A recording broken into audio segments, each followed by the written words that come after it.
மூன்றாவதாக focusing thoughts. நல்லவைகளில கவனம் செலுத்தி. நல்லதுன்னா என்ன?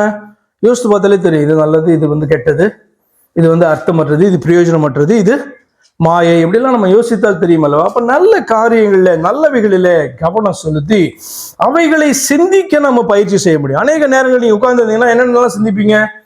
எது வேணா சிந்திப்பீங்கல்ல.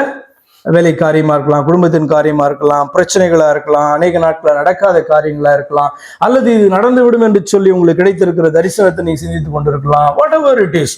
அப்ப அந்த காரியங்களை நீங்க ஃபோக்கஸ் பண்ணி சிந்திக்கும் பொழுது அவைகள் பாத்தீங்கன்னா பிரயோஜனம் உள்ளதா இருக்குதா, அக்செப்டபிளா இருக்குதா என்று சொல்லி சிந்தித்து பார்க்க வேண்டும். பிலிப்பியர் 4ஆம் அதிகாரம் 8வது வசனத்தில் இப்படி வாசிக்கிறோம். பிலிப்பியர் 4:8, உண்மை உள்ளவைகள் எவைகளோ, ஒழுக்கம் உள்ளவைகள் எவைகளோ, நீதி உள்ளவைகள் எவைகளோ, கற்புள்ளவைகள் எவைகளோ, அன்புள்ளவைகள் எவைகளோ, நற்கீர்த்தி உள்ளவைகள் எவைகளோ, புண்ணியம் எதுவோ புகழ் எதுவோ அவைகளையே சிந்தித்து கொண்டிருங்கள். இது வேதம் கொடுக்கிறதான ஒரு ஆலோசனை. என்ன அப்படின்னு சொன்னா, இது எதுல நம்மளை ப்ரிவென்ட் பண்ணோம்?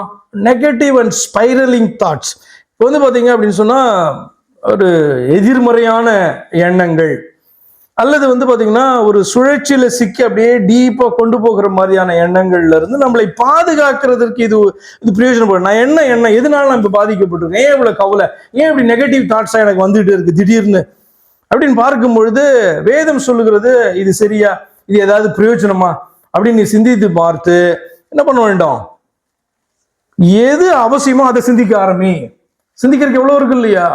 அவைகளை நீ சிந்திக்க வேண்டும் என்று சொல்லி ஒரு லிஸ்ட்டை பாத்தீங்க அப்படின்னா பிலிப்பியர் 4:8 சொல்லுகிறது. அதே மாதிரி ரோமர் 12:2 கூட இப்படி நீங்க வாசிக்க முடியும். ரோமர் 12:2, நீங்கள் இந்த பிரபஞ்சத்துக்கு ஒத்த வேஷம் தெரியாமல் தேவனுடைய நன்மையும் பிரியமும் பரிபூரணமான சித்தம் என்னதென்று பகுத்தறியத்தக்கதாக உங்கள் மனம் புதிதாகிறதுனாலே மறுரூபமாகுங்க.